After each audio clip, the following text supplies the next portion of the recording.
పార్వతీపురం మన్యం జిల్లా సాలూరు న్యూస్. నెరవేరిన మైసూరు గ్రామస్తుల చిరకాల కోరిక.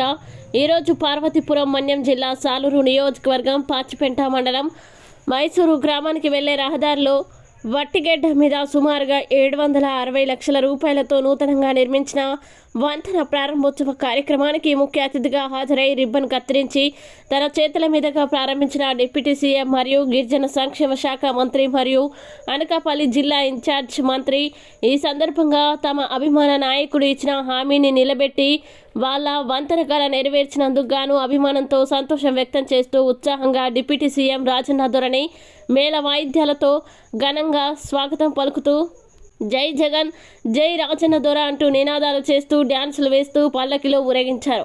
వంతెన నిర్మాణం పూర్తి అగుటకు కృషి చేసిన డిప్యూటీ సీఎం రాజన్న దొరకి ప్రజలు కృతజ్ఞతలు తెలిపారు. ప్రజలందరికీ ఎంతో మేలు చేసిన మన ప్రభుత్వం, మన ప్రియతమ ముఖ్యమంత్రి వైఎస్ జగన్ గారికి మీరందరూ తోడుగా ఉండి మళ్ళీ వచ్చే 2024 ఎన్నికల్లో ఆయన్ని ముఖ్యమంత్రిగా గెలిపించాలని, వైఎస్ జగన్ని మళ్ళీ సీఎంగా గెలిపించాలని గ్రామస్తులకి డిప్యూటీ సీఎం రాజన్న దొర కోరారు.